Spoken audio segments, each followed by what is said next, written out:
মালিক রে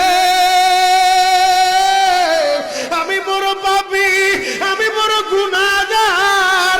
ও দয়ার আল্লাহ, আমি 10 বছর তোমার গোলামি করি নাই, আমি 20 বছর গোলামি করি নাই। আল্লাহ আজকে মনিরুল ইসলাম শরীয়তপুরি আমার ভাই শোনা গেছে তোমারে বন্ধু বানাইলে ওই জান্নাত পাওয়া যাবে। মালিক রে তুমি আমারে দাও না মাফ কইরা। যুবক রে যদি কেউ আল্লাহরে বন্ধু বানাইতে পারে তার কোনো আর চিন্তা নাই, তার চিন্তার কারণ নাই গো বাবা।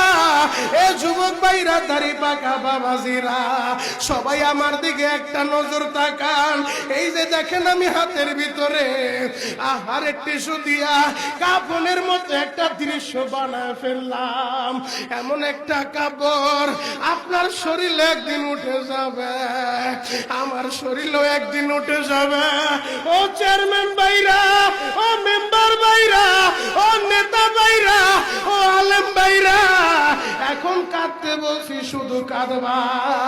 জীবনে কত জায়গায় আমরা গোসল করলাম। আহারে কক্সেস বাজার ঘুরতে যাইয়া সমুদ্রের ভিতরে গোসল করলা, কুয়াকাটায় ঘুরতে যাইয়া সমুদ্রে গোসল করলা। এই যে মাদ্রাসার পুকুরটা ভরাট করছে মসজিদের জন্য, বিশাল বড় ময়দান এখন হয়ে গেছে।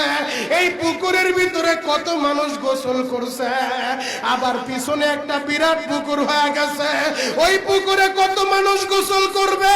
ও সোনামুখীর বাবা গো, তোমার বাড়িতে নিজের টিউবওয়েলে কতদিন তুমি গোসল করছো, তোমার বাড়িতে দামি একটা গোসলখানা বানাইছো, বিদেশি ঝর্ণা লাগাইছো, ওই ঝর্ণার পানি দিয়ে তুমি আর আমি গোসল করি।